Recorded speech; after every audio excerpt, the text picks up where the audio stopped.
Welcome everyone. It is February 21st at 3 p.m. Finance Committee meeting. Just a couple of technical notes. A year ago I made a promise to the Scouts that I would attend their banquet tonight, so we'll put a hard stop on this at 5:15 if that's okay with people.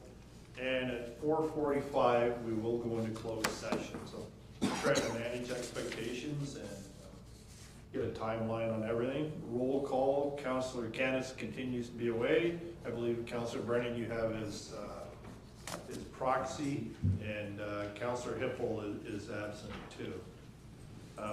Motion to approve the agenda. Deputy Mayor McGuire, second by Councillor Wilsey. All in favor? Carried. Are there any declaration of pecuniary interest? Seeing none. Before we begin, I just want to talk about the budget process for a minute, and I guess one of the pleasures of being mayor that I get cards and letters, and the ones the past week haven't been overly positive about the budget, and that's to be expected. You know, I guess if Facebook is our method of polling and surveying, it is what it is. People are asking that we listen to them. There's some concern about the tax increase. And what I've heard from people, and the letter yesterday, and the deputy mayor saw it, I think was 4 pages in length. And I think what people are saying to us, be careful how you spend their money. I'm personally not hearing any objection to infrastructure or public safety, but to sum it up, people are asking us to be very careful with, I don't like to use the word pretty things, but things that are wants as opposed to needs. So that's my way of speaking to council, to say, let's not be afraid to dig deeper into the budget. 5% was just a starting point, and it was a starting point. So I have teed up Director Dakin for a question. Director, can you tell us last year between the municipality and council, county council, what the tax increase was to our residents? I have 11% in my mind, but I think I'm going to be off. Well, thankfully you are, through the chair to yourself. So county went up by 8%, we went up by 3%, but when you do the math with the calculation, works out to a 4% overall increase. Okay, 4% to people. So and the province went up 0, and I think they're projecting the same thing this year, 0% increase. So because we're lower tier, we have 3 levels of taxation. So the county, like I said, was the 8% increase last year, was 0% for province and 3% for us. So an overall tax increase of 4%. So I guess where I was going, and I was speaking, everybody knows this, there's not just our budget has impact on our citizens, the county budget does, and there are things in the county budget that are non-discretionary, like land ambulance. There's a lot of pressure on land ambulance. There's been a lot of cutting that has happened. I think the deputy mayor will tell you that, I'm not speaking out of turn, that a lot of Middlesex health units made significant cuts to their budget to keep their budget down. I'm not espousing any cuts at all. I'm just asking council, let's dig deep into the budget. Let's find ways to look at things that are needs as opposed to wants. And let's do what our people are asking us. So with that, I'm going to start. I want to bring 2 motions so I can get them out of the way. First, I want to bring a motion that for our next meeting, either Director Payne prepare the report on full-time equivalents year over year from 2022 to this year proposed. That's my first motion. Can I get a seconder on that one? Deputy Mayor, are there any questions? All in favor? Carried. And then the second one, and I did ramble on about this last night, was the surplus, projected surplus. And I understand there's capital in there. I understand that it's unaudited, and I understand that there is still invoicing to happen. But having that large of a surplus is bothersome, and I understand all the reasons. But I'd like to ask Director Dakin, I'm gonna make a motion that for our next meeting, we have a report from the operating budget showing where surpluses over 50,000 occurred, and just a one line as to why. So that's my motion. Seconder, Deputy Mayor, any questions? All in favor? Carried. Thank you, folks. So, a motion to receive the budget report for information. So, Deputy Mayor, second by Councillor Palmer. All in favor? Carried.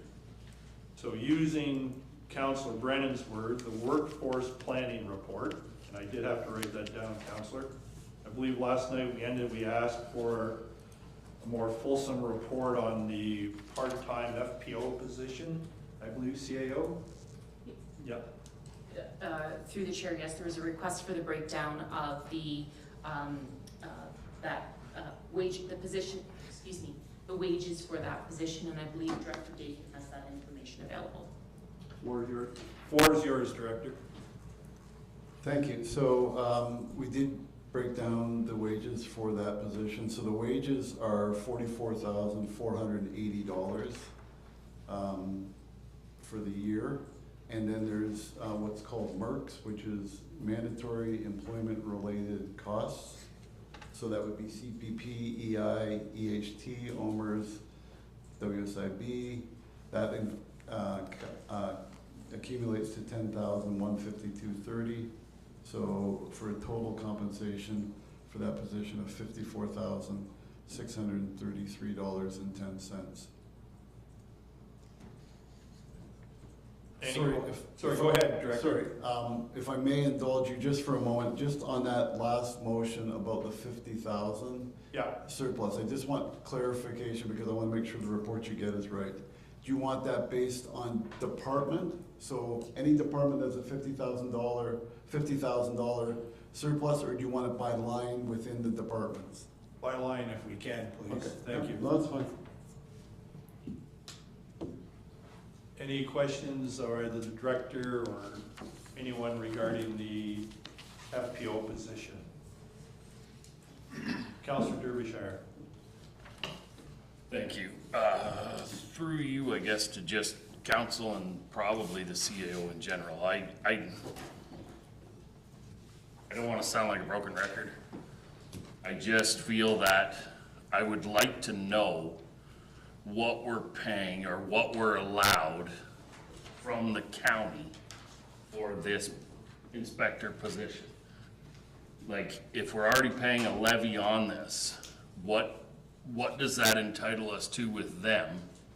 And kind of, you know, like, do we get 20 hours a week or what are we kind of, you know, that, and I'm not, obviously we're not gonna have that for this meeting, but I do believe that, you know, it's something that we are paying for, and if we are looking to have some cost savings here, this is something that we're already paying a levy to, you know. I just feel maybe we could get a report done on that as to what that looks like. CAO? Through the chair, I believe Deputy Chief Beasley has some further information on the role of the county in his position if council would be interested in that information. Chief Beasley? Yeah, through the chair to council, after the conversation yesterday, as I say, a lot of this predates my arrival here. I had some conversations with people that had some history on what's going on in the county. What I'm given to understand is that the county has got out of the fire inspection business and every municipality is now responsible for that component. I don't believe that that there is any money that's taken as a levy for that. So as a result,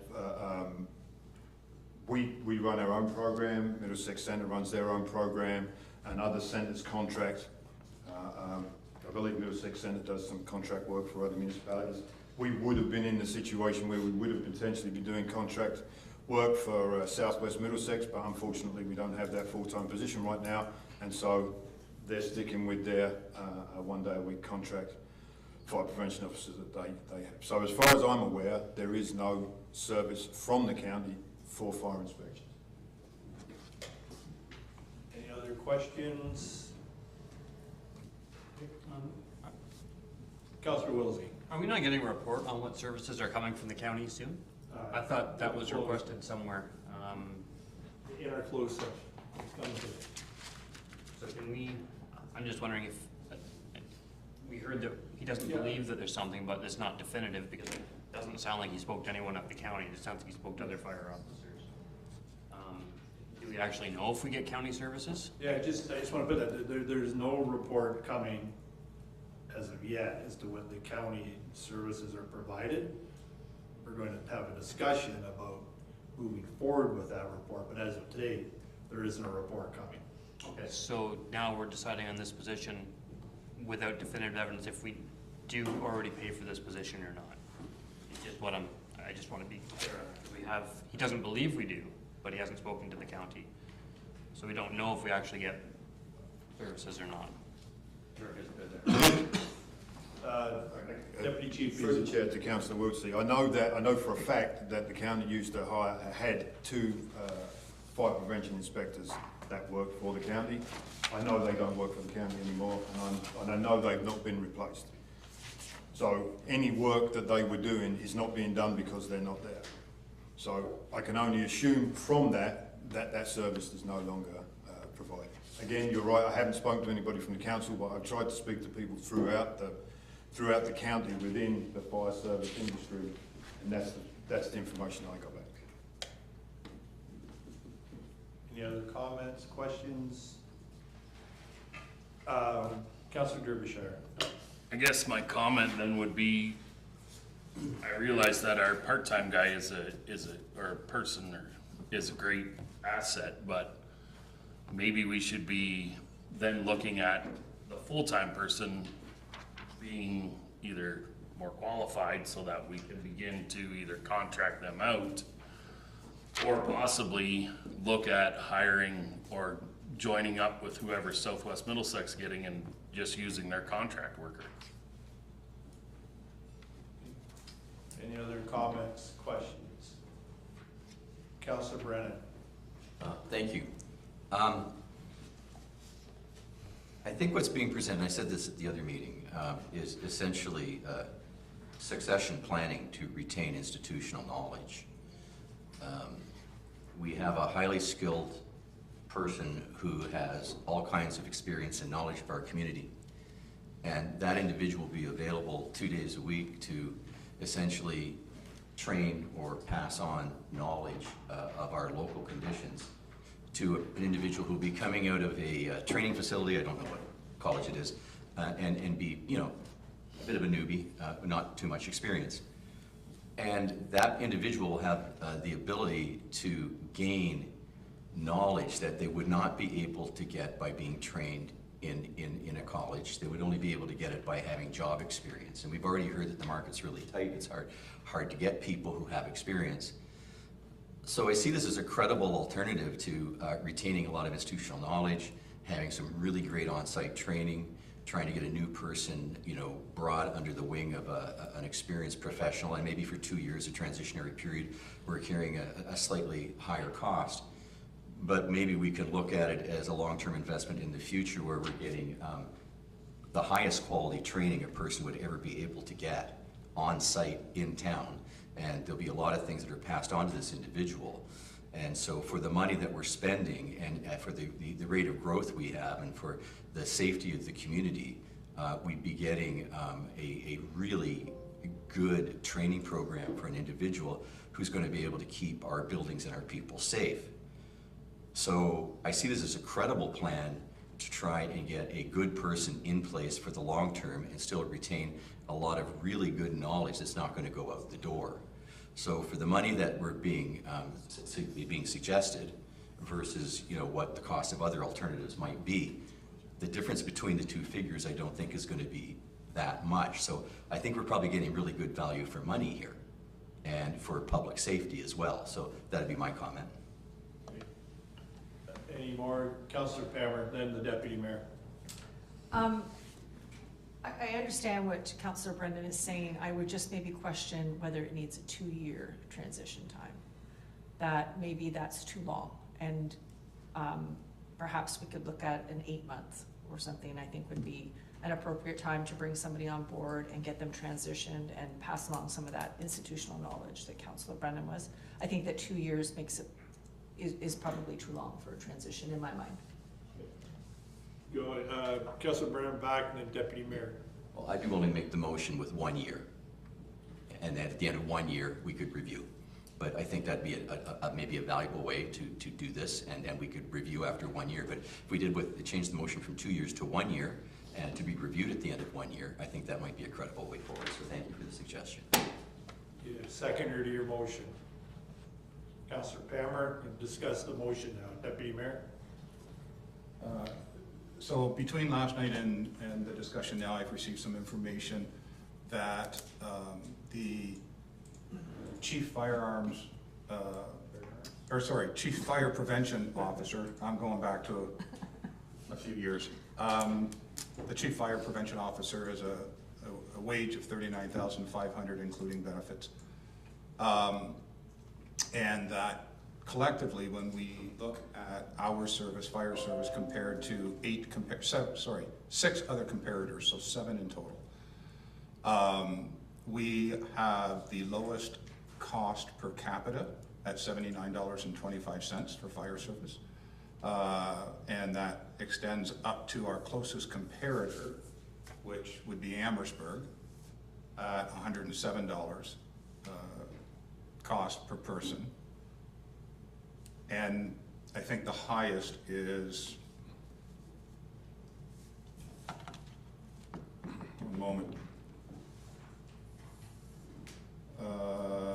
Central Elgin at 184, St. Clair Township at 138. So not to berate all of that, but that information. So we have a very efficiently running fire service. My comment to reducing from 2 years to 1 year is the potential of losing the qualified person. I suspect they're looking at a 2-year contract because that's what the person wants. I have no information on that, but that would ring as likely to me that they're looking for some guarantee, since I know that person already has other employment and whatever. But one year to bring somebody up to speed just would be like not practical in my if I take my former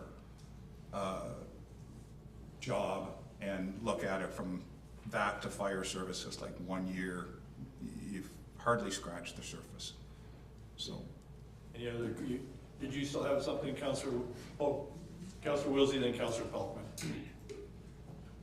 Just a couple things, just a couple points. One of them was a discussion we had last night after we talked about this. We talked about the wages difference between what we would be hiring for and what other qualified people were. I had the discussion with the CIO and Director Payne. And one of the things that they mentioned is that the band we're looking in, the person with any experience could make significantly more in a neighboring municipality. So if we bring anyone on, we're talking about a succession plan and keeping this person. What's likely going to happen is that person is going to take the 30 or 40% wage and go to the neighboring municipality in a year. So to pay somebody for 2 years to do it, I don't know if that's the right way to go. Another couple comments is if Southwest Middlesex is doing 1 day, why do we need, they do 1 day a week, why do we need 7? It's another comment I need to hear a little bit more on. And just recently on the Deputy Mayor's numbers with the fire service, I had a discussion with Director Dakin on the fire service numbers and really all the operations budgets. Is our fire service number, even though it's low in that number, does not include any of the debt for the fire trucks or the new fire hall. So our number is artificially low. So if we're gonna compare it to other municipalities, we need to actually get the right number. So I don't believe we're nearly as low as you say we are, because there's a number of fire trucks and now the new fire hall will have to add to that. So we aren't as efficient as the numbers would see because they're not reported 100% accurate right now. Okay, we'll go to Councillor Pelton, because he had his hand up, he's been patient. Just before I make my comment, that was who we had this morning, right? Yes, so, I just want to walk through the process a little bit to help people understand how much work is actually required by this individual. So ever since the county fire services dissolved, Strathroy-Caradoc has been doing the absolute bare minimum of fire inspections, doing, I believe, only the vulnerable sector, right? So that means every other place that requires a fire inspection has not had one in 5 or 6 years now. So there's an incredible backlog. So for us, since we had our inspection this morning, they got to review our fire plan, which our document is 50 or 60 pages long. They got to make sure that their knowledge of our building and that there's been no structural changes made since the last time they reviewed the business plan or the fire plan. They got to inspect the building. They got to review our inspection by, we use Troy Life and Fire to make sure that our sprinkler systems are working, that our exhaust fan hood is working, and they have a deficiency list. The fire department's got to follow up to make sure that the deficiency list has been done. Otherwise, we're in trouble. And then they got to use that fire plan to train the fire department to make sure they know how to fight a fire within our building. Is that a basic summary? Basically, yeah. Right. So, I guess the question that I would ask is, are you willing to do just the bare minimum all the time? Or are you willing to put in the work that would make Strathroy-Caradoc a safe place to work and live? Because I don't think the bare minimum is the safe way to go. We've been doing it for too long already. And I think we need to have a full-time qualified fire prevention officer. And we're different than Southwest Middlesex because Southwest Middlesex doesn't have any vulnerable sector buildings. Their level of manufacturing is a lot lower than ours. And then there's all those in-between places that aren't getting any service right now at all. So, a fire is a devastating thing in a community. I don't want to be on the bad side of that headline that says we chinced out, and we knew we chinced out for years, and people lost their lives because of it. Okay, 2 more, then we'll wrap it up. Councillor Deputy Mayor had his hand up first, then we'll go back to you, okay? Thank you.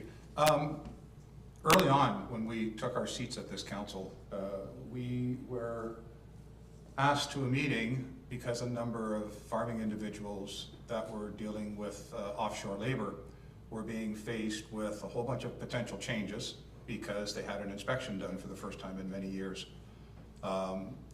And those were difficult conversations, and that was hard to hear from some of the people that said, I went out and did A because I was told to do it, and now I'm being told I have to do something different. And they weren't upset about the fact that they had to do it. They were upset that I was told this and did it, and now I have to make a change. And that's really what had their ire up. So I appreciate everything that Councillor Wilsey has said, and I cannot comment to the numbers I gave you. Those were given to me as information, but I cannot validate that in any way. Okay. So I just leave that with council, that when we don't have this position, things happen, and we have to answer to that. Councillor Derbyshire, and then we'll bring it to a vote, folks. So I get what everybody's saying. My question now is, when they go to a place like the Seasons, do we charge them for that? Or is this a service we're providing? Or how are we actually involved in this process, other than we're going to supply it because you're here?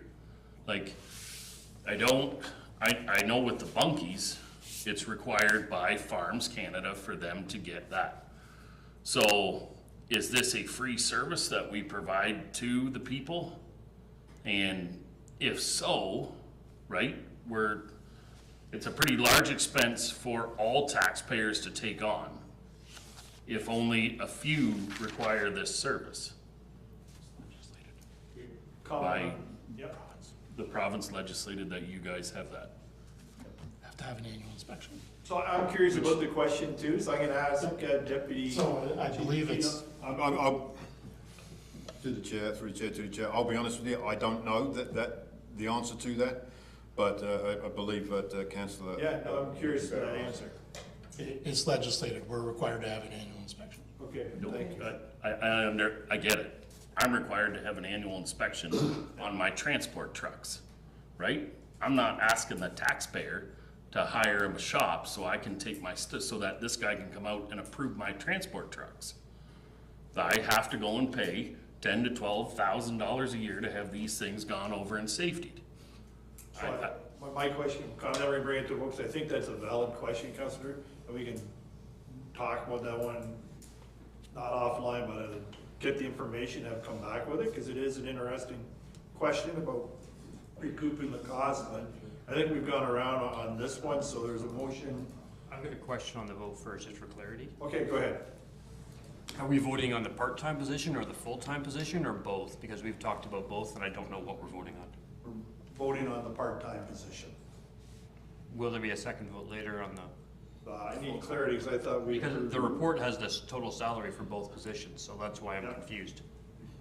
So the full-time position has been in the budget in 2022 and in 2023. So we've just followed the, moving forward into 2024 is continuing with that position within the budget. And then this request before you in the report is for the part-time position. Councillor Wilsey, the motion says temporary positions. So this is just the FPO position, just a part-time position. And then another clarity, is it for 2 years or 1 year? Because we had a motion that was seconded. The motion was seconded for 1 year. So it's for a term of 1 year for the temporary person is what we're voting for? right? Yes. Okay.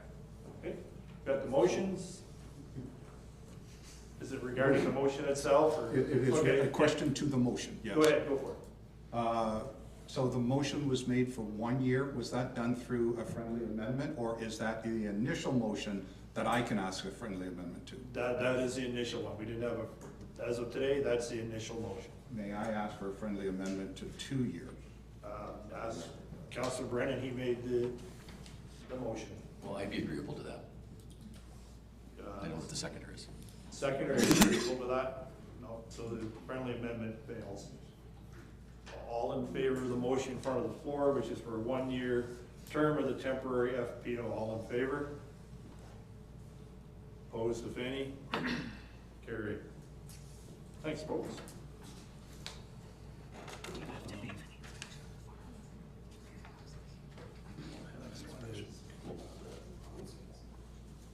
Okay. We still need to receive the HR report for information.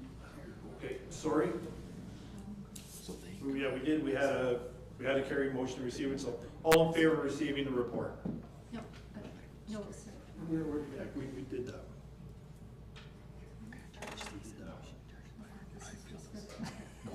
That's, we had that. Yep. We need to receive written. Okay, motion to receive the report. We need a mover and a second. Mover and a seconder to receive the report. Councillor Brennan, second by Councillor Pelkman. I saw his hand moving. All in favor? Carried. I saw it just creeping up there. Councillor. 45, I know. I believe Director Littleborn, we're now going to look at the customer service operating budget, correct? Community services, I guess. Thank you, Your Worship. If everyone would like to go to page 10 of the operating budget, then we can start with property management. I'm sure if everyone's page 10 of the links on the agenda, not in the document. So if you go to the agenda, if you go to the maintain line, it'll be page 10.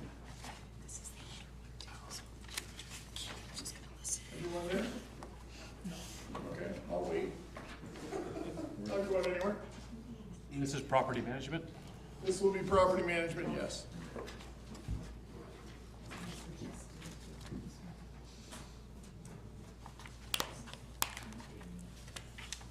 Line up there. Still not on this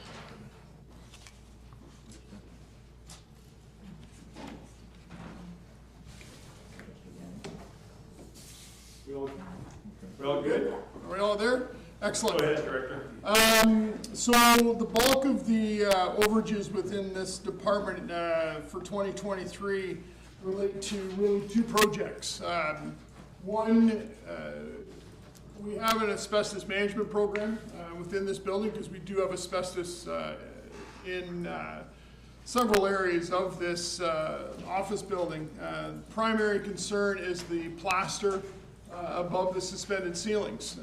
During a routine inspection of those areas, it was determined that we needed to do some abatement and remediation. So you'll see that there's overages in 3 lines there. They're all related to that asbestos abatement, approximately about $16,000. The other significant overage you'll see is under the solar expense. We had one inverter that became non-functional. We believe it was through a lightning strike. So we replaced that one. Because we don't want to have the solar panels down for a very long time, because they are revenue generators, we elected to purchase a second inverter at that same time. So we now have one in storage available to use when need be. We have replaced over the, I want to say, how long have we had those panels? About 10 years now. We have replaced a number of inverters. It's routine maintenance to a certain degree. As the equipment gets older, it's harder to find parts for the equipment. As technology changes, having parts on the shelf become a little bit more important. So we felt it was important that we have that. As well as we've taken some solar panels off and on roofs last year as well to do maintenance. For example, the library roof next door, we had to remove and put back on, as well as another, I cannot remember which building it was, we had to do some maintenance on the roof, so we had to remove the solar panels and put them back on. That comes out of that line, so typically you wouldn't see that high of expense. Outside of that, that's the bulk of those overages. I'm not sure if anyone has any other questions on that. If not, we can move to page 24. I have one, Oh, Director. sorry. No, that's okay.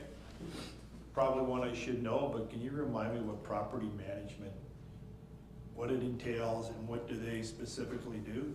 So property, yes, through the chair to the chair or to council. Property management has 2 main employees, one being Len Townley and the other one is Sid Wilbstra. So involved in property management is the maintenance of this building, as an example, as well as the horticultural side of the municipality. So all of our flower beds and the watering of the hanging baskets and all of that is absorbed within this budget, as well as the maintenance that's required to be done at some of our leased properties that we have as well. So that answers your question. Yep, it does, thank you.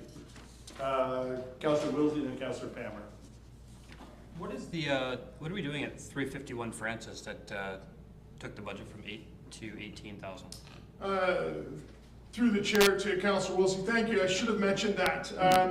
We had a major roof leak this past winter where we had significant water damage and some drywall, a lot of drywall had to come down, and we have Balfour property company coming in and doing the repairs. So that's about a $8,000 to $10,000 expense for that, just that project. So you see, it was at 30. I want to think we're about $4,000 for 2023. The majority of 2022 and part of 2023 we had renovations going on. So there wasn't a lot of expense incurred in the operational side of that project. So we've left it, we originally left it at $8,000. But because we have that $10,000 repair, we felt that we should be up it to $18,000 because historically we've spent around $8,000 on maintenance in that building from year to year. Okay, follow up then, Councillor Pammer. Yeah, just wondering what's in that building, 'cause I'm just at Google Maps to that, and it looks like it's a park. I'm not familiar with what 351 Francis and what we do in that building. Through the chair to Councilor Wilson, so 351 Francis Street is the EMS, so land ambulance headquarters for our area. Has a doctor's offices and pharmacy, as well as a contractor's yard for Integris. Okay. Councillor Pammer? Just two things quickly. Is the horticultural program contributions, is that the 15,000 from the BIA? Through the chair to Councilor Pammer, yes it is. Okay, and then just the other one was with the motion last night for town hall improvements for the front door opening, should we not adjust the 2024 budget to reflect those improvements?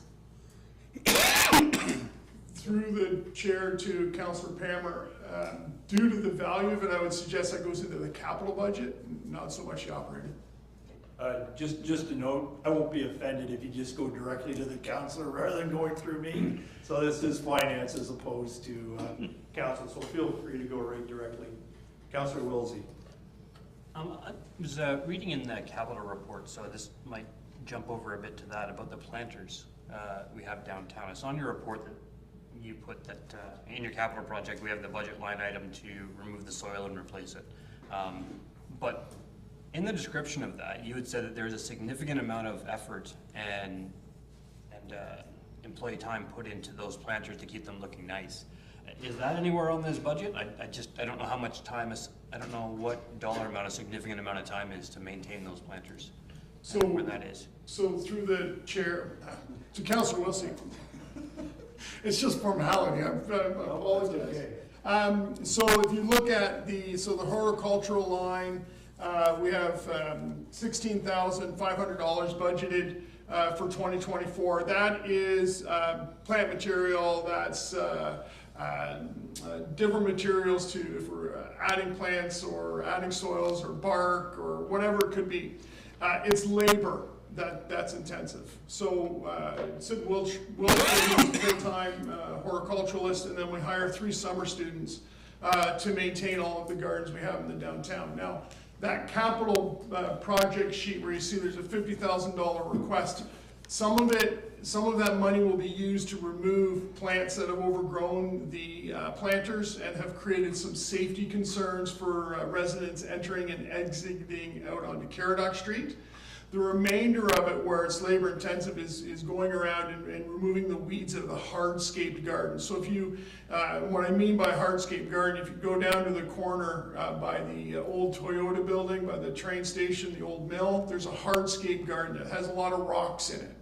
It's beautiful when it first initially goes in, but over 5, 6, 7 years, when you got the sand and the salt that accumulates into those garden beds, that becomes organic, and then we have weed growth. So what we want to do on that capital budget is fix some of the planter issues we have on Caradoc Street with the high-rise plants and replace them with low-rise plants. But we want to hire a truck company to come in, suck out a lot of the pea stone, remove the organic, and put the pea stone back in again. So we'll get another 5, 7, 8 years out of those planters before they become labor intensive again. So those type of planters are low maintenance planters, but eventually will become higher maintenance due to the organics that end up in them over time. So we'll talk about capital. We'll save the capital. Any other questions on the property management? Next, Director. If we go to page 24, it is the pool.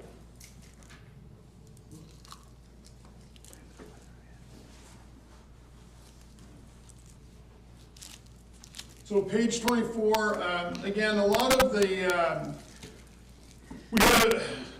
you'll notice that our revenues, we've done quite well. within the pool to budget. The pool itself is a very labor-intensive venture simply because of lifeguarding that's required to maintain a safe environment.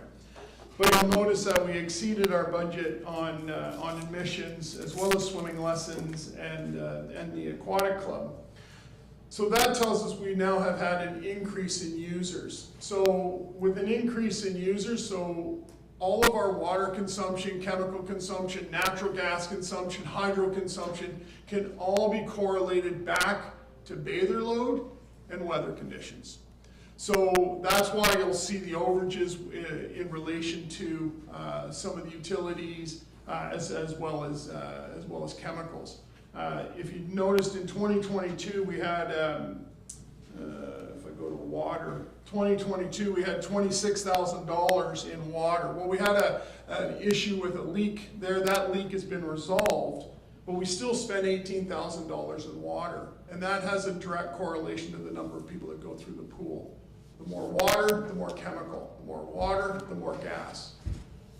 I'm not comfortable necessarily jumping everything up to meet those numbers that we had, because if we have a cool summer, then we've really over budgeted our expenses, right? So it's trying to find that happy medium. I'm available for questions on that.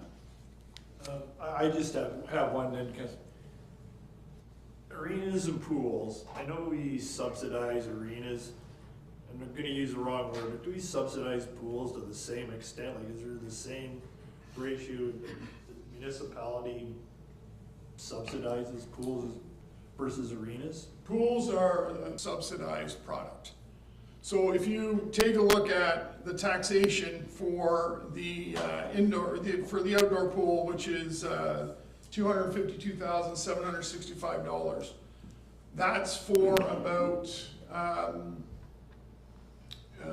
maybe 16 weeks of operation, where the arenas will be similar for 365 days a year, right? So pools are a higher cost to operate than arenas are to operate. And a lot of it has to do purely with labor. Okay. Councillor Pammer, did you have a question? Pool wages full-time, actual 2023 was 29,000 and you're budgeting for 41,000. What, are you hiring more, is there more staff or what's the difference there? Absolutely not. So what you'll notice through all of the budgets, our staff charge their time according to where they work within the department. So when we budget, we'll budget for a full 8 hours at the pool, but they may only spend 6 hours there, and then they'll go over into parks. So they'll bill themselves out 6 hours at the pool and 2 hours at parks. We don't know how that's going to fluctuate from year to year. It depends on the weather, the seasons, sick time, and the demands put on the different divisions. So when we budget, we'll budget as if they're fully at the pool, and if then they get called out to go somewhere else, their time gets allocated somewhere else. But there's no more staff being hired. Okay. No more questions on that one, Director? If we may as well leave the mic on. We'll move on to page 25, which moves into the arenas. So again, similar comments that I have with the pool, I'm going to have with the arena operations. The increase in operations we have requires an increase in hydro, an increase in gas, an increase in materials, and so on. So I can use an example. If we look at go to auditorium rental for revenue. So we had a budget of $10,500, but we actually brought in $32,000. That was because of a trade show that was there last year called AORS, the Association of Road Superintendents. So that's why that number's so high. So we're not gonna budget for that number again, so we go back down to the $10,000. But that increase in revenue has a direct correlation to the cost of hydro. So we had to run a lot more hydro for those trade booths, so they drew more hydro. We had to take the ice out and put it back in an extra time, which is an increase in hydro, run times on compressors, the amount of water we consume, the amount of gas we consume. So we don't want to overreact to those types of scenarios. So I don't want to over budget. I may, because gas is fluctuating so greatly, maybe a little shy on gas, but we can work that out over the next couple of years to get us even without trying to hammer everything into 2024. We're experiencing a resurgence still, I believe, from COVID. You'll look at our revenue line in 2023 for ice rentals. We well exceeded those numbers. Again, our usage is going up within the facilities, not just in ice, but in all areas of our operation. In a large part due to our recreation programs that are occurring. If anyone has any questions. Any questions? Councillor Pammer. There's nothing for 2024 budget for Tri-Township Arena. How come? I don't budget Tri-Township Arena. Tri-Township Arena budgets. So that, I'm gonna have to defer to the Director of Finance with that. All I do is end up paying their shortfall. So it's, I don't see revenue coming in from Tri-Township Arena. And we won't know that till the end of the year. But you have expenses here for 2023 though. Yeah, that would have been the shortfall, I'm assuming, Bill, from last year. So just, so this council's aware, the arrangement we have with Tri-Township Arena is that if they make money, they keep it. If they lose money, we pay our 85% share, and Chippewa, the towns, pays their 15% of the share. That's the agreement with Tri-Township. And so what we do is we do their payroll, so that's where you see like these Tri-Township expenses in here. We do their payroll through here, and then it's reimbursed back to us. I just have one question for you, Director. This is more a general question for everybody. Supplies on the arena. What would be the biggest ticketed item in supplies for an arena? I'm looking at the overall amount. Yeah, I see that. I'm just looking for, it's hydro, gas, utilities. That's okay. Yep. You can't shop for different hydros, so I will not ask the question. Deputy Mayor. Thank you, Your Worship. Through you to the Director. Near the bottom of page 25, I see West Middlesex Memorial Center Arena clothing, and then 5-6 items lower is Gemini clothing. Are those contractual matters? Yes, Deputy Mayor. There is a fee we have to provide every year for clothing allowance.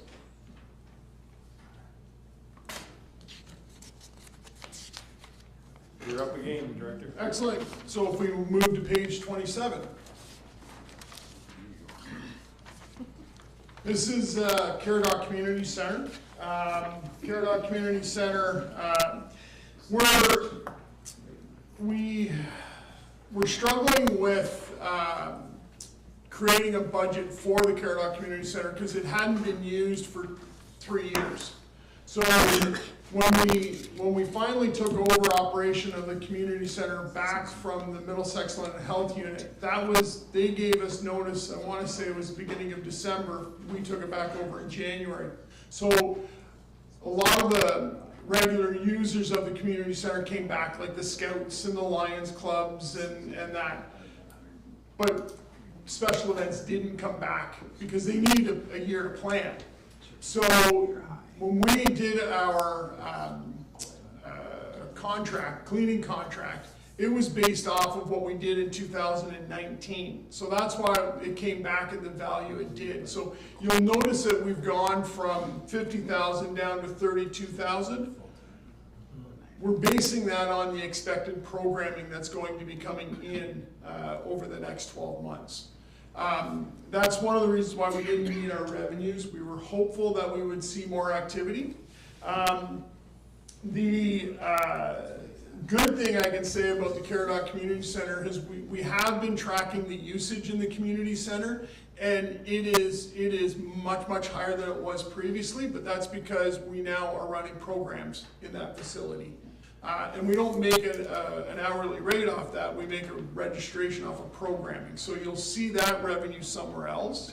You'll see usage in the building, but you won't see it correlated necessarily to this budget line. So if everyone can, if you don't understand that, please ask for clarity. Questions? Okay. Next, Director. Page 28, which is the cemetery, and it is the last park you will visit.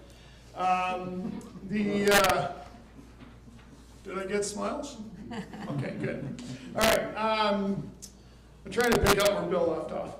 Anyway, you'll notice that we were actually quite good within the cemetery. It's a very difficult business unit to estimate revenues because it really, yeah, it's just difficult, right, to be sensitive to that. We are seeing a transition in the cemetery from from traditional burials to cremations, which has an impact on revenues as well. But you'll notice some of the expenses where we're under significantly is large in part due to only having one staff person there for the majority of 2023. So not having the manpower to do the work. So monument repairs as an example. We only spent $892 last year. That's because we didn't have staff to actually perform the work. We're now, I want to say we're up to about 40 monuments that we've been able to repair since we hired the second person. Thankfully the weather's been cooperating. It's been warm enough to do that work. So we're able to move on with that.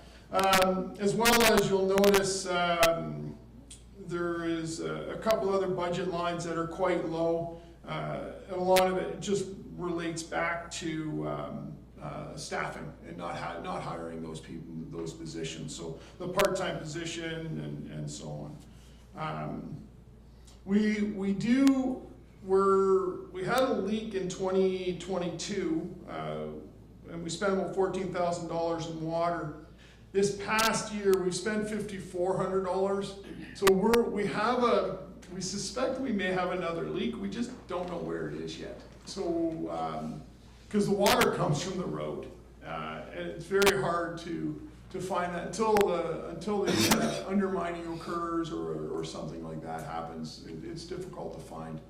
That's the only explanation that we have with regards to that budget line. So hopefully it'll pop up this spring and we'll be able to get it fixed. So as it stands, we'll manage that. If we're coming over in that budget line, we'll find another budget line that we'll try to ensure that we're not, maybe don't need to spend all of that money to cover that overage. So I don't manage a budget by budget lines, I manage a budget by a budget.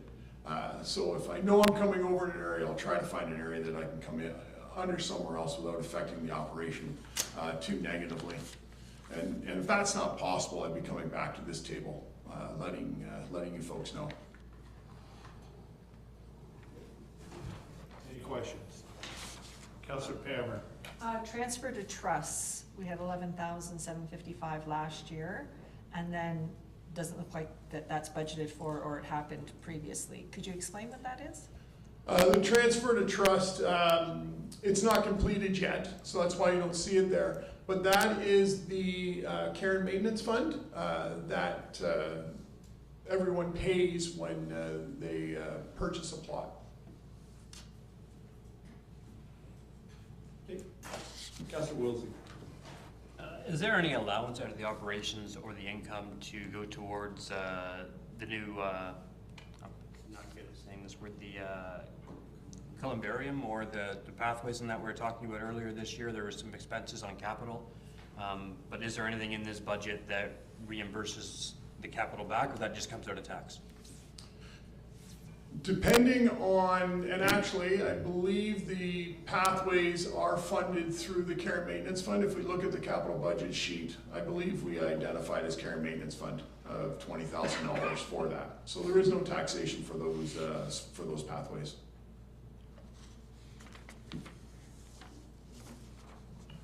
Questions? Here again, Director. We can move on to page 29.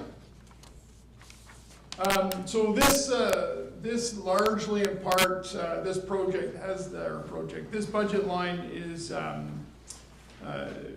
a lot to do, we have a program called Progress Through Partnership, where we source out, council provides, I'll back the bus up a little bit. Community Development Advisory Committee recommends a list of potential projects that would be good for partners to be involved in. Then if a service club or a company or a group of individuals comes forward and says, I want to put in a beach volleyball court and I'm prepared to give $20,000 if the municipality would be willing to assist with that, match for $20,000, right? Now, the Progress Through Partnership doesn't mean we have to match dollar for dollar. If the committee feels that it's only a $5,000 contribution, then it would be a $5,000 contribution. That would be a recommendation to council to fund. We have funded the many projects through PTP. Some of the latest projects being the beach volleyball court up at the Fairgrounds Recreation Complex. A lot of the gardens in the community have been funded through Progress Through Partnership. The fountain and the cenotaph work was funded through Progress Through Partnership. So it's a very active program. Some years it's more active than others. A lot of it has to do with finding partners to come forward and assist with those projects. And I know Councillor Pelkman has been heavily involved with the Progress Through Partnership, so if there's any questions that I can't answer, I'm sure Councillor Pelkman can assist me with that.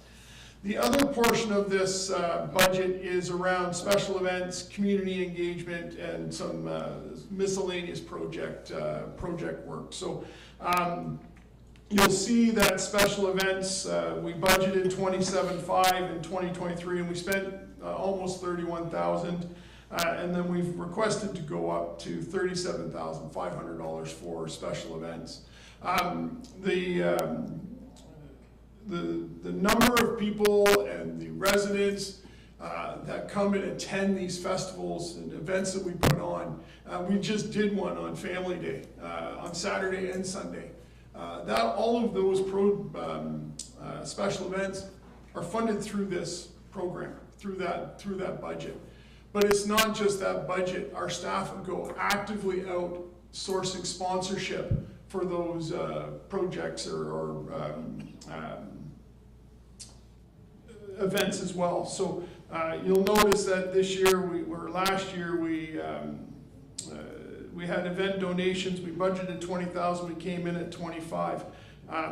I'm suspecting at this point, we did budget $20,000 for donations for events, but I suspect it will exceed the $25,000 mark this year with regards to donations. So staff realize that in the Community Services Department, we have to actively source out funds to be relevant. So I'm not sure there's any questions. Questions? Jump again, Director. Page 30. This one is the market. You'll notice that we've asked this year for some taxation to offset staffing.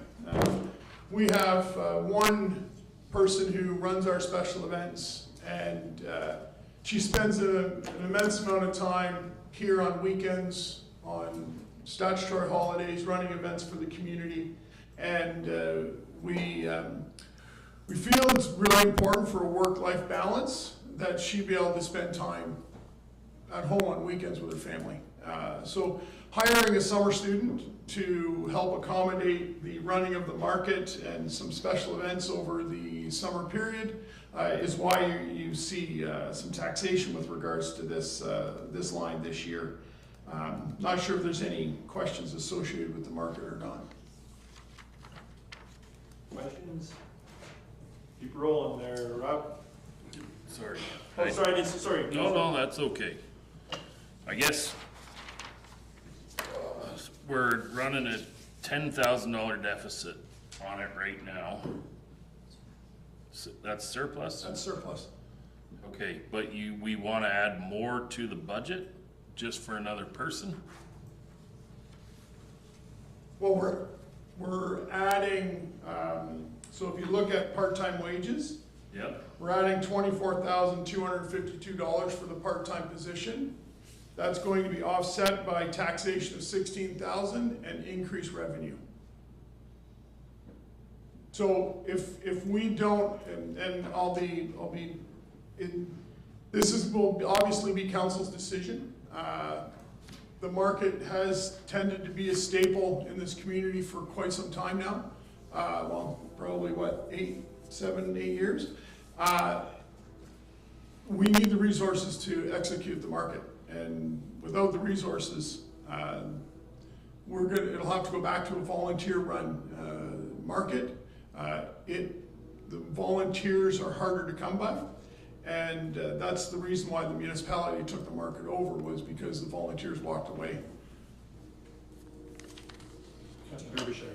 Okay, that would lead into my question of, if it's not viable on its own, then is it worthwhile? Is it generating enough for us to invest more into it, is one thing. The other side of it is, we are going to rip up the downtown here shortly. And that will probably put a kibosh on the downtown market. Yeah. Obviously up and down downtown, so will we be going to an alternate location which might not need some of the things like the closing of roads and this, like, I think that's something we have to look at in 2024 if we are ripping up that road downtown. Where is it going, what's going on, and 25 is when we're doing that? Okay, well, we'll still be in council. So if I may respond to that, Councilor Derbyshire, staff are already working on a contingency plan with regards to relocation of the market. Excuse me, I do know that as part of the budget with regards to the downtown downtown streetscape is the paving of the parking lot up here at the train station to accommodate the relocation of the parking from the streets to, so the businesses still have an area for their employees, but also their customers. One idea is to utilize that parking lot for the Saturday morning market. The other one is to relocate the market to the West Middlesex Memorial Center parking lot. For that generation. We don't want to get too far away from downtown, because part of the goal of having the market downtown is bringing people into the downtown core. We have people who visit Strathroy on weekends who aren't from this community because of the market. And it exposes the businesses in the downtown core to those people who don't regularly visit the downtown. So again, council's decision, staff's willing to roll whatever way you go. Okay, Councilor Brand. The original idea behind the downtown market was to provide a destination to attract people to Strathroy and to the core. And there had been all kinds of alternatives dealt with over the years, each having a dollar value. It would seem that the most effective strategy or program that we've ever initiated is the downtown market for pulling people downtown. Councillor Pelkman can probably say better than I can what some of the other options were over the years and what money was spent. But this has always, in my experience, been the best idea any council's come up with so far, to get people to make Strathroy a destination on the weekend and to draw people downtown. It would be a shame to lose it, and then we'd be back into the situation of saying, okay, well, what strategies can we use to bring people downtown? And then we're back into maybe exploring other alternatives that we've done before that weren't as effective. But I would just say that, in my opinion, it's always been money well spent, and that there are intangibles in a community. One of them is to enjoy our urban spaces that we have and to get people to show up and have a sense of community. This program has been among the best I've ever seen in 20 years for doing that. And sometimes it's worth spending a couple of dollars to provide those intangibles that make a community a living place. So those would be my comments at this time. Okay. Councillor Pammer. Yeah, I would echo Councillor Brennan's comments. I think for $16,000, we're getting a pretty good bang for our buck in terms of the community building activity and community development and BIA. But I will also just put out there, Director Leaborn, that I think it would be appropriate, as long as the market stays in the BIA area, to perhaps ask the BIA if they might be willing to take a contribution out of their budget towards keeping the market downtown. Through the, I'll bring that forward to the VIA. That's an excellent idea. Yeah. Councillor Derbyshire, I was thinking the same thing. Councillor? I was just gonna say that I do thank you, Donna, for that, because and I don't mean to break it down into Ward 1 and Ward 2, but as a Ward 2 councillor, I do look at that and I say, it is great for downtown Strathroy and for the businesses there, but it's not like the market moves to Mount Bridges and then to Melbourne. So it's not like we're encompassing all of us, you know, even though this is the downtown of Strathroy, we do a lot in Strathroy.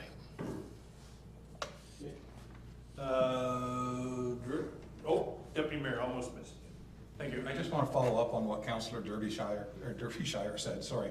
Because I was thinking the same thing.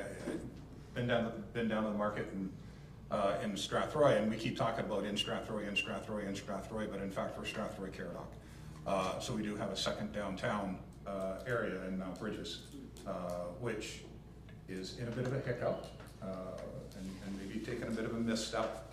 You know, lots of changes in businesses down there. So, you know, if we're investing in one area because it's the downtown and we have businesses that we want to help promote, we have to remember we have another one in Ward 2, and that cannot go without thought. Hey, Councillor Peltman. I guess just an answer to that, it's the same staff that are running the events every day, one in Strathroy, one in Mount Bridges, that are working on the market. So the reality is that, you know, it takes a lot of energy and staff time to pull off an event, period, no matter where it is. And yes, the market is the one constant, I will say, that has generated a high volume of traffic. So in order to give the employees that are doing the other weekend events, like the movies in the park, which happen all over the municipality, it's the same people. So we're really just allowing those people to be able to run events elsewhere in the community, other than spend, you know, a full day every week during the summer in Strathroy downtown. So it's actually opening up opportunities for the rest of the municipality. If I could just add to that, the department is looking at other ways for the department to be more involved in the other communities. So I know that the event staff have been looking at, you know, what can we do with regards to the events that the Mount Bridges Business Association puts on. How can we become more involved? The Seniors Jamboree is held at the Caradoc Community Center, and so there are more activities, movies in the park and so on, taking place in Mount Bridges prior to what has historically been done. So the department is looking at ways how we can be out there a little bit more with regards to that as well. Councillor Derbyshire. So when I look at the actuals and we end up with the $10,000 surplus, there's no full-time wage in there at all.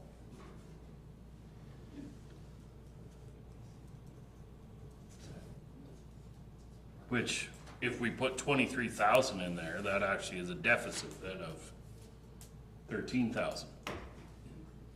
But no full-time people worked on it, or? So again, that goes back to the allocation of staffing. I'm not sure how we didn't, it depends on how staff allocate their wage. So if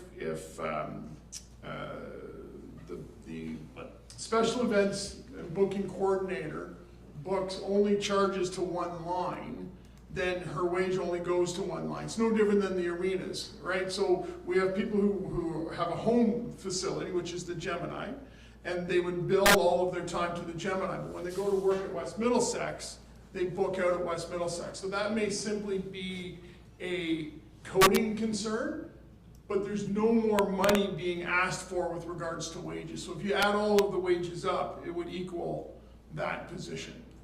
Do you know what I mean?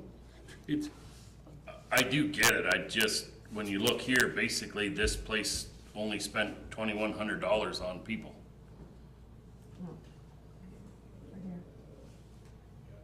That's budgeted. We had what's that? You gotta It's be, allocation. so we're budgeting here, right, which would be 27,000. It's allocation, but if you also look at the grant income, we budgeted 9,000, says 3812. We actually had $9,000 in grant. So it's just an allocation component. I'll let Director Dakin speak to that. Director Dakin, you're itching to jump in. Not necessarily itching to jump in, but willing to jump in, maybe it'd be better. So this is part of where we now go through with the auditors, right? And look at, so I would suspect, I'm gonna go out on a bit of a limb, suspect that some of this time is built into the recreation budget, because that's for the recreation staff, so the event coordinator and those are under the recreation, so it's a matter of making sure, so there might be a corresponding deficit in recreation because those wages weren't allocated over. Councillor Pelkman, then Councillor Wilson. So if my memory serves me correct, this has a separate budget because at one point it was the volunteer board and we were assisting. To me, this should really be wrapped up in all the events and recreation together because it is the same staff and I would solve a lot of the issues regarding it. Now that the municipality is running it, I don't see why it's its own budget. Go ahead. So, for once in my life, I might be right.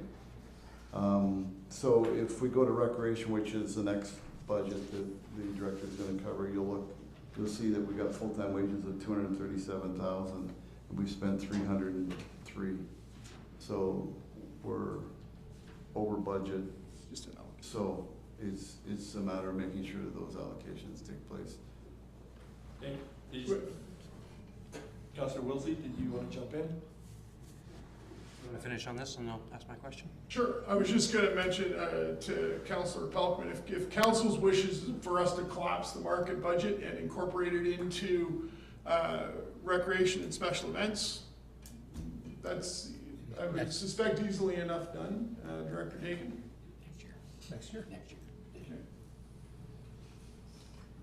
Councillor Wilsey? If we collapse it, this question doesn't actually mean anything. But I'm looking at the budget and I see for 2024, there's no full-time, but I know, at least my assumption is that the vendors are gonna call town hall to book their spots during the week, and we don't have any full-time people. So if we have zero, then it's not actually zero because we're taking phone calls, we're booking that. But if we're gonna collapse it into recreation, that point's kind of moot. But if we're not gonna do that, then we still need an allocation for full-time people during the week to manage the bouncy castle, manage the vendors, and organizing the police road closures, because our part-time student on the weekend who shows up at 8 o'clock Saturday morning is not going to be doing that. That's what Katie does. So through the chair, Councillor Wilsey, so if you look at the part-time wages line, it's $24,252. That's a full-time summer student who will be managing those day-to-day operations and so on. Kate will obviously assist, but we're not like a lawyer's office where we track our time by 7 minutes.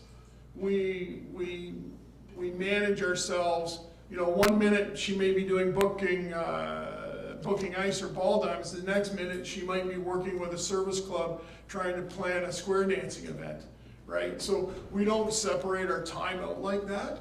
But the majority of the management and operation of that market will be conducted by that part-time position, which will work, you know, 3 or 4 days a week, and then on Saturday and Sundays, depending on what's taking place.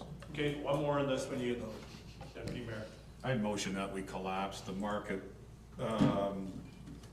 budget into, help me, Director, where do we collapse it into? I would suggest we collapse it into community development, where the special events budget line resides. Thank you, because I think our time is much better spent providing a policy and direction as to what we'd like to see in the community, as opposed to looking at a $40,000 program. Okay, second on that motion. Councillor Palmer, all in favor, carried. Let's move on, Director. Page 31, we're getting to the end, I promise. Director Dagan over here keeps telling me to take a breath, so I'll do that. So you'll notice this is the budget that houses a lot of our recreation programs, day camp, party packages, and so on. You'll notice that our day camp program, again, very strong, came in with $360,000 in revenue on a budget of $320. Same with our general services programs, like our recreation programs and so on. So very strong uptake for our programs. I think that speaks to the quality and of what we're providing. One thing I should note is, you know, as we have increased revenues, sometimes we need to have increased expenses. Same with, you know, when I talked about the arenas. Similar items happen when we have recreation programs as well. So we may need to exceed some of those budget lines and you know, general program expenses. An example, we budgeted 25 when we spent 28.5. So that's just indicative of some of those consumables that we may need to purchase. One thing that I do need to mention, last year for summer camp, we had 610 registrations for all of summer camp. We are sitting at today 1,617, and it's February. We've exceeded what we had last year for summer camp. We currently have 330 youth on a waiting list to access summer camps that are already filled. I've been asked to see if there's a way that we can increase the number of staff for summer camp by 5. That will allow us to bring in an additional 22 kids a week, or approximately 200 more kids for the summertime. It gives us a net profit of $12,000. So the revenue off of those 200 youth, 200 registrations, outpaces the cost of the additional 5 staff. Failing to hire those 5 staff, we're very close to closing registrations. And that will mean that there will be families that won't be serviced by the municipality this summer with regards to summer camp. So it's a resource. It's purely a resource thing that we're hitting at the moment. So I'll leave that for council to take questions. Councillor Palmer. So is the expansion in this budget, the additional staff? No, it is not. It is not, No. so that would be, We were directed to bring back a status quo. okay. So I've been asked if it's possible for us to add 5 more staff to what's budgeted here, to give you a net profit of $12,000. Okay, I'll put a motion on the floor that we approve the hiring of the 5 day camp staff as presented for 2024. Seconder, are you seconding that, Deputy Mayor? And I apologize, Councillor Palka, but there was a motion going on, I didn't get to you. I just had a question if, so obviously we have a location for those extra campers, because I know we were stressing about physical locations to put them, and is the cost of extra supplies and purchasing of say more permanent supplies or necessities to run the camps included in that budget? Councillor Pelkman, yes, the numbers that were provided by me by the camp staff is the resources that they're purchasing, the consumables, will be sufficient to provide the additional 200 campers. Any other questions, comments? Motion on, sorry, Councillor Woolsey. What is the location that we're gonna be doing for summer camps? Is this gonna be more than just in Strathroy, or they're all based in Strathroy with the 5 extra? Like, if we're running out of locations, or something going to be in Caradoc? So currently, everything is housed out of Strathroy. We have been looking at how we can incorporate into Mount Bridges. Again, the challenges we have with regards to Mount Bridges is when we take over a venue for summer camp, we take over the venue for summer camp. So we don't rent out the gym at West Middlesex in the summertime, or the boardrooms, or the dance studio. So if we were to take over the Caradoc Community Center, then we're cutting out any other potential rentals or events, weddings that may want to occur at that venue. So if we get to a point where we have to go that route, where we're completely strapped for locations here in Strathroy, that needs to be a conversation that we'd have to have at this table to get direction on how we would take the only community center out of the inventory for from middle of June to the middle of September. Can I follow this? I got a question, because I guess I have a conflict with grandsons down in Melbourne. But by taking it out though, it's being used during the day, right? So the things that you're talking about, like weddings and banquets, they're at night, possibly on weekends. So I'm failing to see the connection about taking it out of commission. So what happens at a camp, so if we're doing an art program, we're not gonna break down all of the progress work that's been done and shove it into a cardboard box and throw it into a corner. Some of those projects are week-long projects that they work on.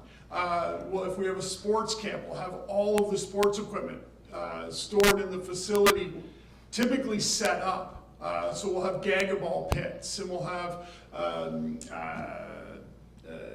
craft stations and all of that. We don't break those down at the end of the night. We leave them up because it's just so much so time consuming, and then it also takes away from the experience that the campers have as well. So that's the challenge with regards to that. I'll gladly tour you through the West Middlesex when during camp season. You can see how we function that if you like. Okay, any other questions? Motion on the floor, all in favor? Opposed, if any? Carried.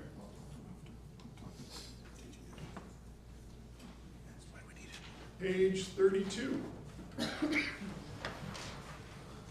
This one's the library for Strathroy, Mount Bridges, as well as Melbourne. There is services we do provide in Melbourne. There is no taxation with this budget. It is purely expenses in, revenues in, expenses out approach with regards to this. So we're in a contractual obligation with Middlesex County and the library service, and early on. So the leases are set by the county. We own the buildings. The county tells us what they're going to pay us. If for a comprehensive library, we get a certain fee, If we're an enhanced library, we get another reduced fee, and if we're just a basic library, we get whatever they determine that fee is. Early on is actually less than all three of those. So you'll notice there's a portion of our library here in Strathroy is dedicated to early on. Before the renovation, we were getting about, I want to say it was $13 a square foot for the entire space. We're now about, I'm going to say, less than a third is about $5 a square foot to accommodate the early on program. So I don't know if there's any questions to that. Questions? Seeing none? Page 33 is the museum. Again, nothing out of the ordinary here. You'll notice that we have a surplus of $16,000. You'll notice that we do receive what they refer to as a community museum operating grant. We don't budget for grants because I would hate to budget for a grant and then not get the grant. So you'll see that historically we'll get that $14,238, but there could be a day when we don't. So I'd rather budget without the grant and be surprised when we get the grant. That way we're not running a shortfall at the end of the year. Not sure if there's any questions. Any questions? Okay. On to page 34, which is parks. So again, our revenues, we're really experiencing an uptick with regards to users in our systems, whether it's minor sports, our recreation programs. So you'll see here that a lot of our revenues we exceeded in our parks division. We did have some unexpected work within the expense side. If I bring you to property maintenance, we spent $30,000 on a budget of $16,500. We had a major sprinkler repair. We actually blew about 4 feet of a header that needed to be replaced. Knowing that, we underspent in other areas that wouldn't have a negative effect, a significant negative effect to the community. So you'll see that we didn't spend our full budget on open spaces consultant, as well as some of the tree work. We don't do the tree work line. We don't usually do a lot of tree work till the end of the season. It's better for us to, we'll plant anywhere between 50 to 100 trees a year. We don't usually do that until late October. Better to plant trees in the late fall than it is in the spring, and then have them endure a hot summer. So it allows us some of that flexibility if we do have some emergency repairs that pop up that we weren't expecting. The open spaces consultant also had some of the reduction on that is timing with regards to when the budget was approved. We don't necessarily activate them until we know we're going to be building parks or playgrounds and that sort of stuff. So those are the reasons why you see a lot of those differences in those budget lines. Not sure if there's any questions. Questions? Deputy Mayor. Just on that line item, Your Worship, the open space consultants, it's like, we budgeted $50,000 for it, which is 1/4% of a tax base. I guess my question to the director, is this really necessary to be done? So, to the Deputy Mayor, in the department's opinion, yes. When we look at developing new parks and playgrounds and so on, we want to be able to go to the community. So I'll use Collins Way, South Grove, as an example. We've got a very large patch of grass there. Historically, what we've done as a department, we've gone in and we've plopped a playground in. All of a sudden, no one's using the playground because that's not what they wanted. So what we do is we engage an open spaces consultant who will then design a park for us. Actually, will give us 2 designs, and then we go to the public for consultation. What would you like to see in this park? This is the one theme that we've come up with. Here's another theme that we've come up with. What are we missing? What do you like best about this? What do you like best about that? Salisbury Park is a perfect example of how this consultant works in our favor. We went to consultants, we've got 2 designs. The residents came back and said, you know, this is lovely, but you're missing something for kids between the ages of 13 to 18. What do you think about a half-court basketball? Okay, it's not a bad idea. And then another resident made a comment about, well, you know, the kids, you know, they like the playground and stuff, but they want other interactive stuff. So, okay, well, on that half-court basketball, do we put hopscotch, and do we put different games that the kids can play on the asphalt? So it allows the community to have an input in what goes into their park. Staff don't have that expertise. We don't have the landscape architect on staff who can do all of that design work and be able to go out to a public consultation with site plan drawings for them to do that. So could, if council wishes to lower that fee and then we only work within what that value is there, we can do that. But if we take on 2 or 3 subdivisions and we have 2 or 3 parks that we need to plan, we may end up having to hold off on developing a park until the next year's budget to be able to design the park and so on.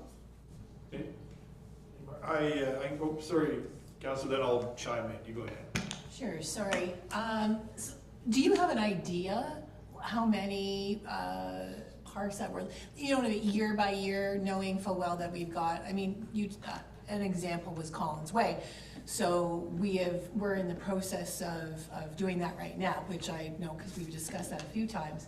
But do you have an idea year by year, like how many that the municipality would be, you know, potentially assuming, so you've got that kind of in your sights? I picture 2 a year, maybe 3, and then there's other projects that come online. So for example, community garden. That was one that came about. It's not a subdivision that's being assumed. It's a project that staff have been directed by council to come forward with. So we would engage an open spaces consultant, which is a landscape architect, to design and develop a concept for a community garden. Staff don't have, again, that expertise. So if council chooses to take that $50,000 and knock it down to $25,000, then staff would just have to work within the dollars that council has provided. Unless, of course, there's a pressing need, and then council or staff can come to council and ask for additional funds to execute additional work. We currently have, there's 5 projects that we've currently got on the go with this open spaces consultant. Collins Way, or South Grove, I guess it is, Woods Edge, Lockwood Crescent, the community garden, and there's one more, it's slipping my mind. But 3 of those have yet to go to public consultation, which consumes a fair amount of consultants' time because they need to develop the surveys, they distribute the surveys, right? So that's all part of that. So, okay. And that's probably a good segue for me to ask my question. Is there dollars in operating to do something in the space in Campbellville? We think we talked about, you know, the tree clearing. So, okay, so that leads to my next question. Is that, but is there, would there be money in that open space consultant to look at the possibility of a fuller park in Campbellville? So to answer your question, so the tree budget line, so as part of our work plan for next year, a clearing of the underbrush in that park has been identified, as well as dropping some of the hazard trees further back. That's part of our work plan for the trees. We can, if council wishes us to look into a park being constructed in Campbellville, we can have the open spaces consultant absolutely look at putting something there, So right? I would like to make that motion to council that we instruct the open space consultant to look at a park and consult on land that we already own. I don't know if anybody wants to second it. Councillor Palmer. Any questions? Councillor Wilsey. I got a question. I thought that, that land is wet and floods quite often. Am I wrong on that? You're probably not wrong that it's wet. That's probably true. It's in Campbellvale. So that's why I'm, should we, before we spend money on designing a park, I'm not opposed to a park in Campbellville, but if we're not gonna be able to build it because it's too wet, I think we need that information before Okay. we design it. Yeah, whatever it takes to find out if we can do it. Greg? So the landscape architect would be able to tell us that, right? So before they go and start designing, they're gonna go in, they're gonna want a survey of the property, they're gonna wanna look at what's all draining into that area. Is there a dry space? Maybe it's not a full park, maybe it's a parkette. Maybe it's just a playground with some swings as opposed to what you see at the Yorkview Community Park or Salisbury or Legion Park, or Cenotaph Park, sorry, in Mount Bridges. So that open spaces consultant would be able to tell us that. That's all I want to know. Water park. Part what's that? That it's a water park. Yeah. Don't open up the door. All in favor? Carried. Thank you. Last is the Scout Hall, I believe. Page 35, the last and final of the operations budget's very small. We used to have a revenue, we used to have a tenant there in the summertime. They're no longer operating the program that they had. So we no longer have any rent coming from that space. So that's why you see an increase in taxation for 2024 and no revenue in 2023, resulting in that deficit. Any questions on the Scout Hall? Council. I guess I asked the question through the mayor, well, just ask Director Lilburn. In terms of a facilities evaluation, where is that building in its lifespan?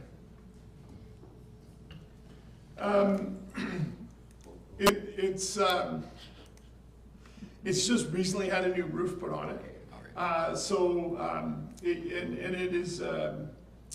It has no air conditioning. It's an older building, and it serves the purpose for which it's being used by the Scouts. And the Scouts have been a very good partner with us with regards to that property. I guess my question is, in a long-term capital plan, how long can we count on that building to be there to provide the service it's doing right now? And at what point do we need to maybe think in terms of another facility? Before I answer that, I would suggest that we conduct a building condition assessment on the property, based on the age of that. All right, any other questions on the Scout Hall? I believe, thank you. Oh, I'm sorry, I didn't look over my line. I just want to say that building, in whatever condition it is, has huge history in this town. So the idea of replacing it with something else doesn't sit well with me, nor do I think it would sit well with the Wright family. Just a comment, go ahead. It wasn't talking about replacing it, just trying to find out what its lifespan is. And just, we need to plan about that. We need a plan for that building. So if I may, I would agree. I'd like to see us do, give me a plan to upgrade it, bring it into where we need to be, and let's find a tenant for it. Because, for years it was early education and children in there, and so it seems unreasonable now that it's not good for that, because we have the park and everything there. So I think if somebody, might not be recreation, I don't know who it would be, let's find a tenant, find out what the capital costs are, because that is a very historic building. Any other questions? So this is to both Director Dake and the CAO. Does that now completes all the operating budgets? So I'm just gonna wade in here and ask a question. I know overall the operating budget increase is 12%, all in. When I look at at this sheet, correct? Overall, the operating budget there's a 12% increase to the operating budget? 8%. It's at the top of the page there, we're going up by. Okay, I apologize, I'm looking at the 12 that's down there total. I know, you've combined, so even 8%, so I'm just, that works out about 2% taxing, the tax, correct? Tax increase, tax rate increase would be just shy of 6%. On the On 8.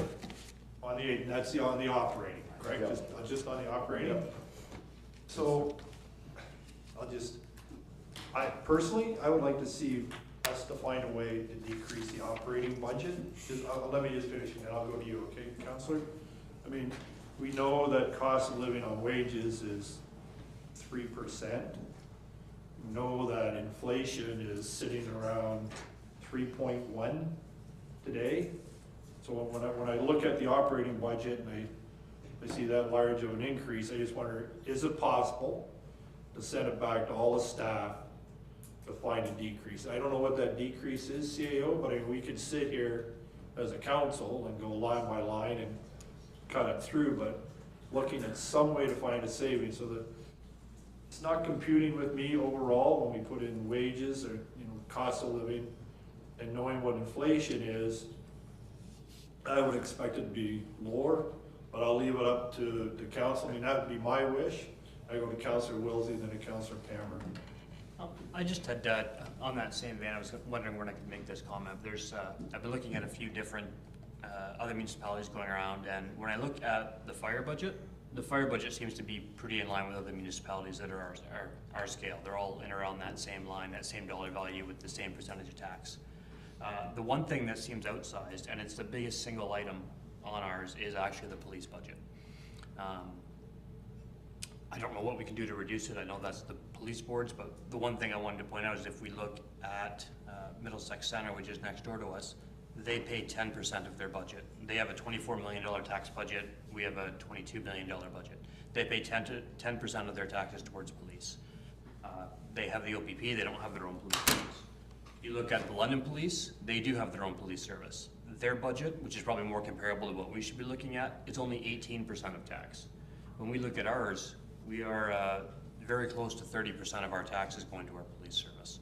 So I would like to go back to the police board to see if there's anything we can do to get our percentage of total tax from the police more in line with other municipalities, whether that's London or whichever one we can get, but just see if we can get some reduction there. It seems that 30% is quite high compared to the other comparables I've seen. Any other comments? I think Councillor Palmer and then Councillor Brennan. Just a question. Finance is budgeted for 2024 for $3,847,000. That's a 139% increase, and that's a big chunk of this money. And I'm just wondering if you can explain that number, or you may have done it already, and I apologize. But.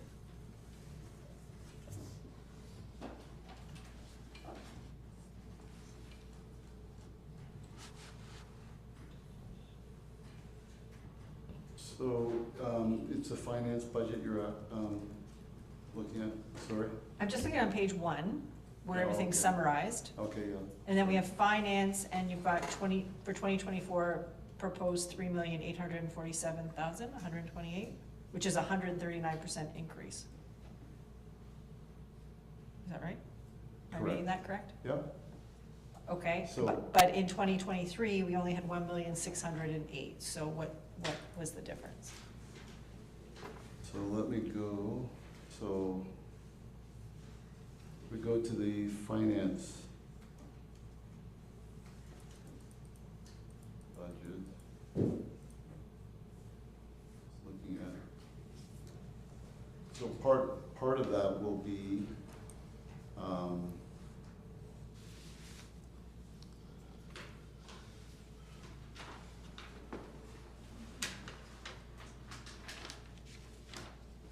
so part of that is, where are we going here? Just looking down where the big differences are.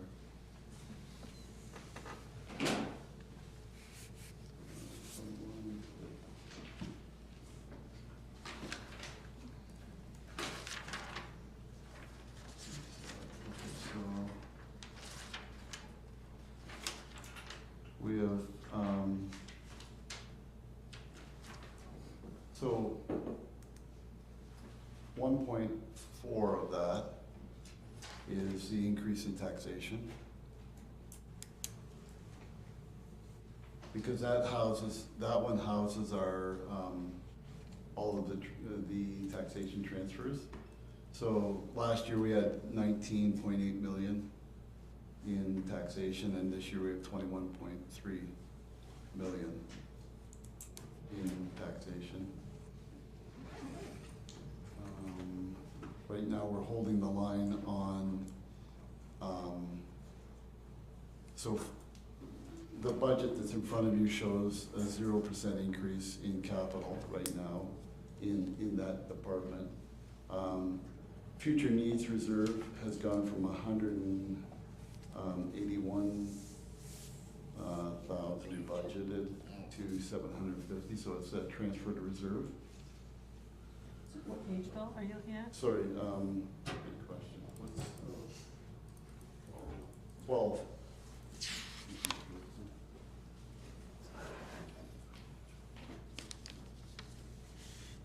So page 12, if you go to the lower portion, expense side, you'll see the 19.8 million, which is our operations. So now it's going to 21.3. You'll see that the capital is flat at the 3.6. You'll see the future needs, 750,000 in 2024. Flat on our AMO, flat on asset management. It looks like it's a slight increase in conservation authorities, and then a slight increase for the BIA. So the big jumps are in the taxation side of things and the transferred reserve. Hey, we were gonna be coming back to the operating budgets. I think I can help with. Yeah, but I'm gonna go, Councillor Brennan he had his hand up before, so did you wanna make a comment, Councillor Brennan? And then we'll go to Councillor, yeah. I guess as chair of the police board, I'll respond to Councillor Wilsley's inquiry. The metrics of evaluating the police budget in Strathroy-Caradoc is something that comes up cyclically.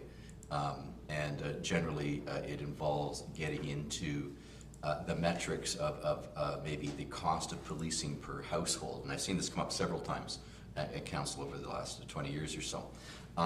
In each case, when we've gone into it, the other councils, the decision has always been to retain a community-led, community-based municipally-led police force.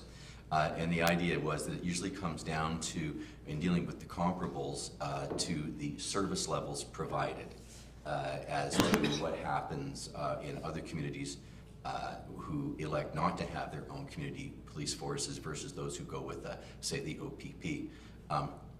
That's a discussion we've had around this table several times. I don't think there's any problem in comparing apples to apples, and when we take a look at the percentage of a municipal budget that is consumed by police services. The trick is just to make sure that when you're comparing to other municipalities, that you're making sure that the service levels certainly are included as to value for money.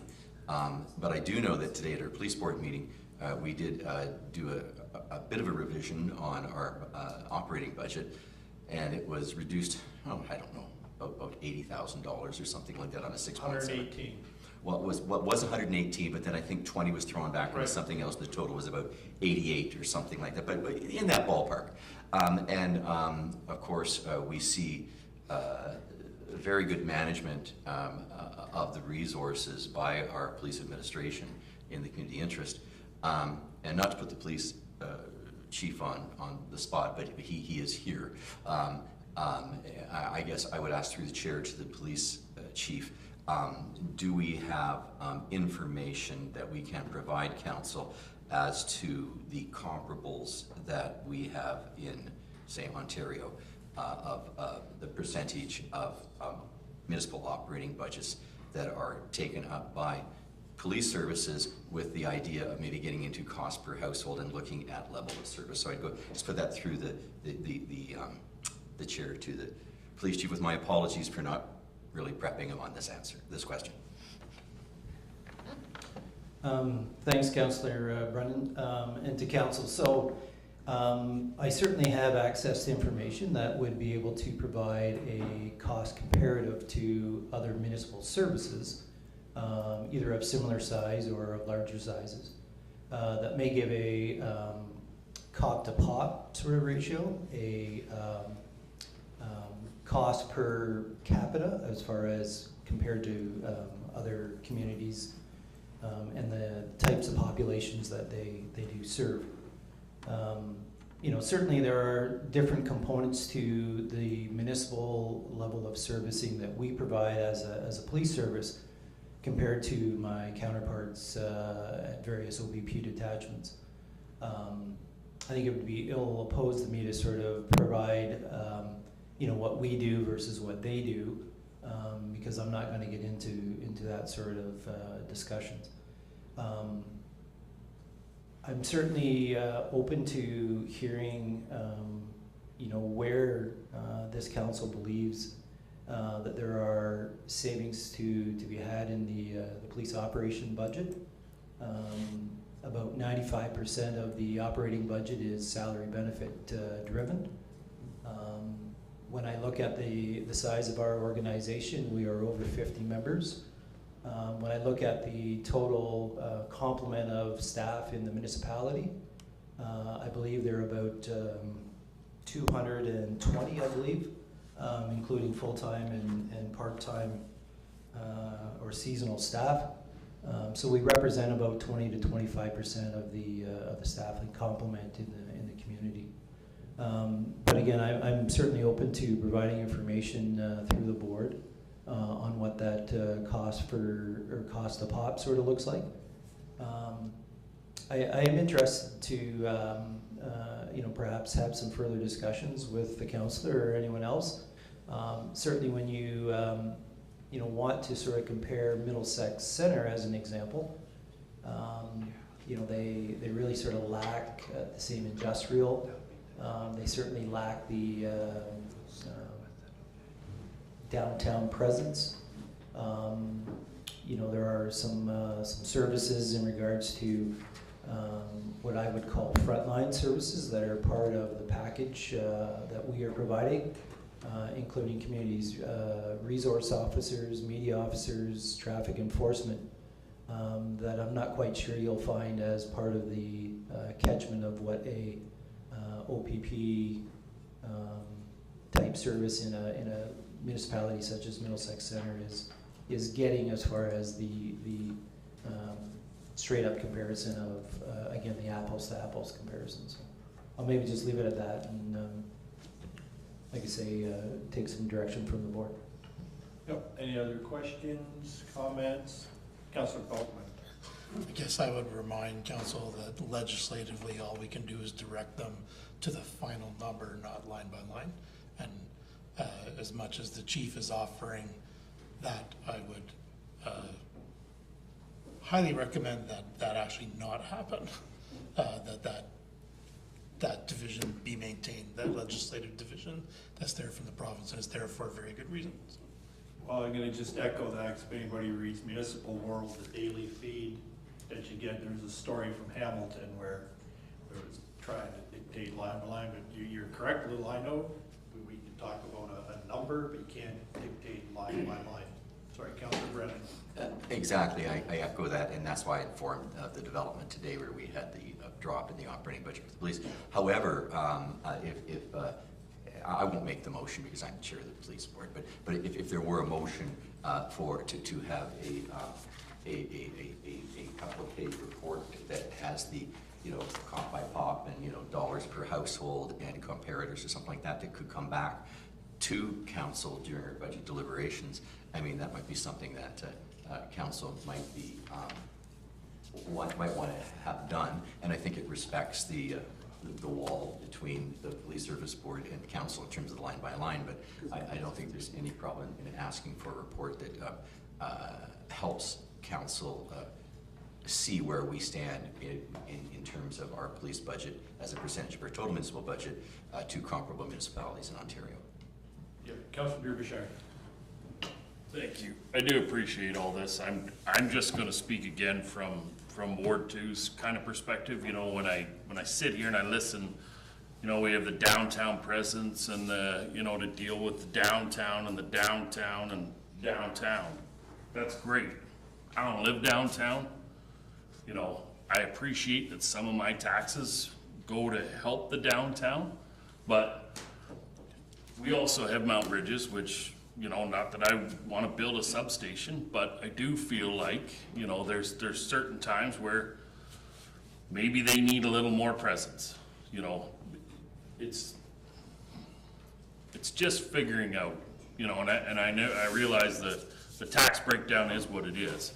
So if you're required more service and you pay for more service, then I guess you get it. It's just, I feel sometimes we get kind of held hostage by the fact that we have to preserve this downtown area as a whole, and we're all to stand and fight the fight.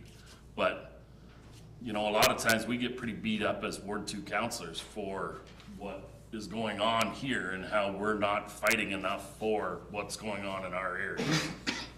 So that's just my take on this. Yeah, Councilor Brennan, then we can say. And I appreciate that perception, and that's why the Police Service Board has been trying to put out more criteria showing objectively where enforcement is taking place, especially in the area of traffic citations. And recently there was some material put out showing the distribution of traffic violations broken down by ward, and I think people were surprised to see that the majority of those were largely in Ward 2. There was a great deal of enforcement there. So I'm just saying that the police board is mindful of that, and we're trying to put out information to show that the police presence is there in Ward 2, and that it is front and center in terms of the police board's activities. Sorry, Go ahead, I do understand that probably will show that. We have to remember, the moment you leave 50 mile an hour out here and head into 70 and 90, you're in Ward 2, but really and truly, you're speeding out of town, right? Like there has to be, I understand that is Ward 2. Technically, we're in Ward 2, but it's around the, like. Yeah. So I just wondering, and you moving, I just move this forward, if, I would bring the motion, Councilor Brennan, that we ask the chief to bring a report on the cop by pop. I know what that means, and I understand where Councilor Wilsey's coming from. People are asking that question, so we should answer the question and give the councilors the ammunition to answer those questions. So I'll bring that motion if somebody wants to second it. I'll second it, but I also have a question about that. Just Go ahead. an extra part is, I've got a lot of questions about what OPP will cost, what services they could do. Is there anything that we could get from them, or we could request the police board to do to give us a cost estimate for similar services, or I don't know, there's different service levels. Is there anything like that we could get a request just so we can see what that would cost if we went there, or just to get a comparator? Okay. Councilor Palkman, then we'll go to the deputy. Can I suggest that maybe the chair and myself, since I was chair often, have a conversation with Councillor Wilsey about the differences between OPP that's not on camera, because we're starting to deal with personnel matters that. Okay, that's fine. Yep, Okay. I understand that. As far as that goes, a conversation is not going to change my request. I've done a lot of work to look into what the differences are. And I'm just asking the We question. can educate you or not. Because if you're I don't gonna, need to be bullied into not asking a Whoa, question. whoa. Let's take it down a notch here, folks. Let's take it down. So we got a motion. Let's deal with the motion. How's that? We have a motion on the floor to ask the seconded motion by Councilor Wilsey to have the police chief provide a cop by pop report. And if there's any side discussions that anyone wants to have, feel free to have them. All in favor? Go ahead. I'm trying to get this motion. I know you are, but it's a question or amendment to your motion. Okay. Historically, I know that the police service has always used comparators for negotiations. So comparators, everybody knows what I'm talking about. Can the report look at those comparators? Because that's gonna give us Okay, information I think that can truly be used. Thank you. okay. Is that a friendly amendment? You I want, think it was your motion. wasn't yes, it was mine. So that's a request for a friendly amendment Yes. that yours is in relation to those comparators. Got it, I know what you're asking. You okay with that? Okay, all in favor?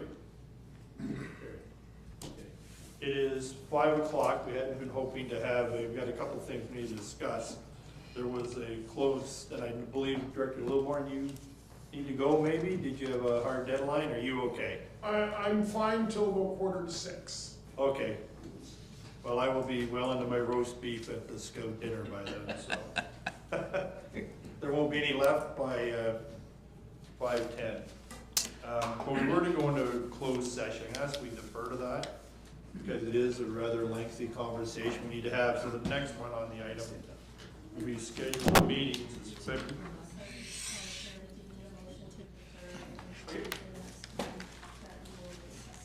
Okay. Motion to defer the closed session.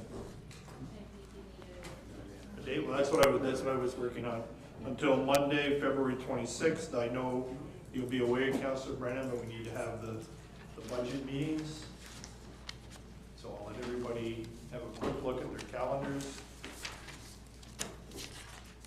Councilor Kaufman, are you able to make that time, or would it help to make it? I was just gonna say, there's a whole bunch of 3 o'clock meetings there, and I'm not self-employed, I can't. Okay. No, and that's fair. We need to have the meeting. There's no, you won't be there? Okay. What are we looking at for February 26th? Let's see if we have quorum then, so. You won't be there at all, Councilor? Yeah, this was an emergency that showed up unexpectedly tonight, so. What time on February 26th? Yeah, you know, I don't wanna have a budget meeting with, Later? During the day? well, that's what I'm working on. Would you be able to could you make 6 o'clock? Make 5. Make 5? 5 would be better, yeah. 5, is it, okay. I could make a morning meeting. You can make a morning meeting. You won't be thinking of this, okay. 6 a.m.? Is, everyone okay with meeting on Monday at 5 p.m.? The budget? Okay, so a motion that we defer the closed session to the next meeting on Monday, February 26th at 5 p.m. Someone to second it? Councilor Pelkman, all in favor? Carried. So, the next is a motion to adjourn at 5:04 p.m. Motion to adjourn. Councilor Brennan, second by Deputy Mayor, all in favor? Carried.